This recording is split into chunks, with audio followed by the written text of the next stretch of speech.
From UFOs to ghost and psychic powers, history is riddled with unexplained events. You can turn back now and learn the stuff they don't want you to know.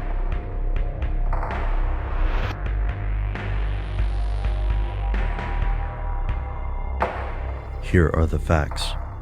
William Shakespeare was born in 1564, the son of a local landowner.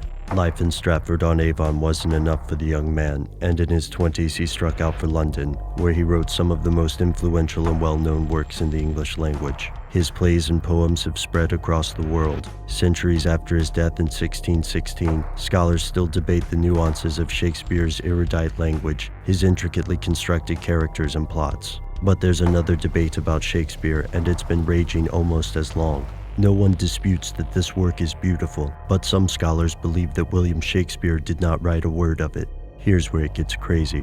In the 1770s, a recently retired clergyman named James Wilmot set out to study the lives of his two favorite writers, William Shakespeare and Francis Bacon. Based on Shakespeare's work, Reverend Wilmot assumed that the man must have had a sizable library, which would explain where all his classic references came from. Reverend Wilmot spent years looking for the remnants of this library in vain. There was no record of it in Shakespeare's will, nor in his hometown. By 1785, the Reverend reached the shocking conclusion: William Shakespeare did not write the plays attributed to him. Instead, Wilmot reasoned, Francis Bacon must have written these plays and poems. After all, Bacon was a learned, well-read man who had both the resources and, possibly, the time to create the work attributed to Shakespeare. Although Reverend Wilmot was one of the first people to subscribe authorship to Bacon, he wasn't the first person to question Shakespeare's authenticity. As early as 1728, a man named Captain Golding claimed that Shakespeare would have required an exceptional background to write his historical pieces, and these men were far from the last.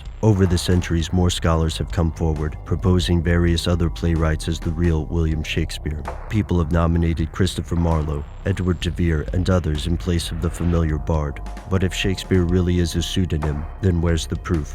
That's the problem. There's no historically accepted evidence that anyone other than Shakespeare wrote the sonnets and the plays. Yet some Shakespeare scholars also maintain there's almost no evidence that Shakespeare wrote them himself. Professors such as Dr. Trevor Roper have stated that the proof of Shakespeare's authorship actually rests on a narrow balance of evidence, and that additional research or new evidence could conceivably upset this balance. Shakespeare's parents and children were illiterate. He appears not to have possessed any copies of his work at the time of his death. Shakespeare's reputation also increased greatly over a short amount of time. Even by Wilmot's day, it had become difficult to separate the facts of Shakespeare's life from exaggerations and legends cooked up by people eager to cash in on the bard's popularity.